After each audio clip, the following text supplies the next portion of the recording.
Le royaume des échos. Au début du XXe siècle, l'Europe était en pleine effervescence politique, avec des nations qui se redéfinissaient et des frontières qui se modifiaient.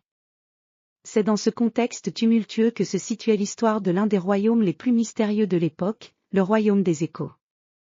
Perdu entre les montagnes escarpées et les vastes plaines, ce royaume était connu pour ses institutions politiques uniques et son gouvernement secret, dirigé par un système de conseils anciens. Le professeur Gabriel Moreau, un éminent historien et politologue, était obsédé par l'idée de découvrir la vérité sur ce royaume mythique. Son intérêt pour les systèmes politiques lui avait valu une réputation dans le monde académique, et il avait entrepris de nombreuses expéditions pour comprendre les diverses structures étatiques. Mais le royaume des échos était une énigme parmi les énigmes. En avril 1901, après des mois de préparation, le professeur Moreau et son équipe se mirent en route vers le royaume des échos. Leur voyage débuta à partir de la ville de Genève, où ils prenaient le train à vapeur à travers les Alpes suisses. La neige avait déjà commencé à fondre, et les montagnes semblaient revêtir leur costume printanier.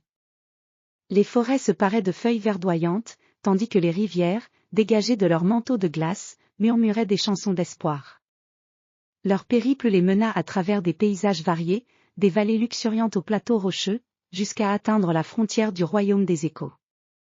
La frontière elle-même était marquée par une imposante arche de pierre, ornée de motifs symboliques et d'inscriptions mystérieuses. En franchissant l'arche, ils pénétrèrent dans un monde qui semblait suspendu dans le temps. Le royaume était régi par un système politique extraordinaire, une série de conseils locaux, chacun dirigé par un « écho », un sage choisi pour sa capacité à écouter et comprendre les désirs de ses concitoyens. Les échos se réunissaient périodiquement dans un grand palais au sommet d'une colline, entouré de jardins parfaitement entretenus. Les jardins, avec leurs haies taillées avec soin et leurs fontaines scintillantes, offraient un contraste frappant avec la rigueur des discussions politiques qui se déroulaient à l'intérieur du palais. Le professeur Moreau fut accueilli avec un mélange de curiosité et de réserve par les habitants du royaume.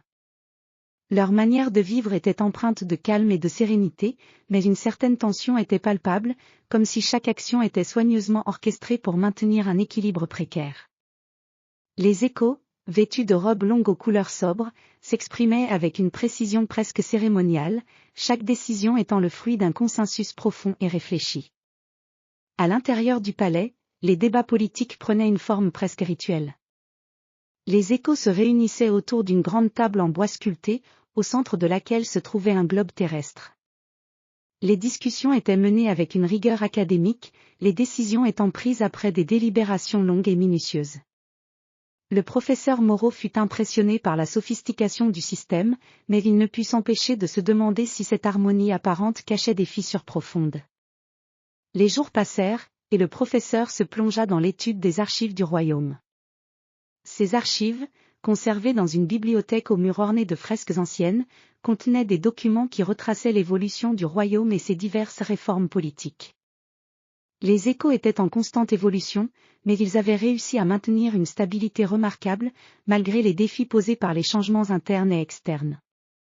Une nuit, alors que le professeur travaillait tard dans la bibliothèque, il découvrit un manuscrit ancien qui parla d'une crise politique ayant failli déstabiliser le royaume il y a plusieurs décennies.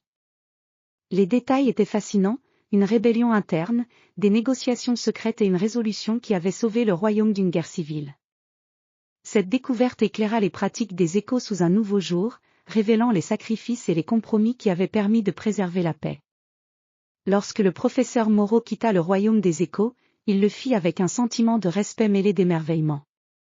Le royaume, avec ses échos et son système politique complexe, était un exemple remarquable d'un équilibre précaire maintenu grâce à une gouvernance sage et réfléchie.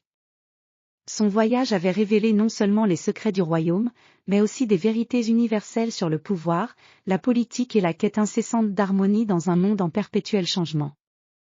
En rentrant à Genève, le professeur Moreau se rendit compte que le véritable trésor de son expédition n'était pas seulement la découverte des mécanismes politiques du royaume des échos, mais aussi la compréhension profonde de la manière dont les êtres humains cherchent à créer et maintenir l'ordre dans un monde souvent chaotique.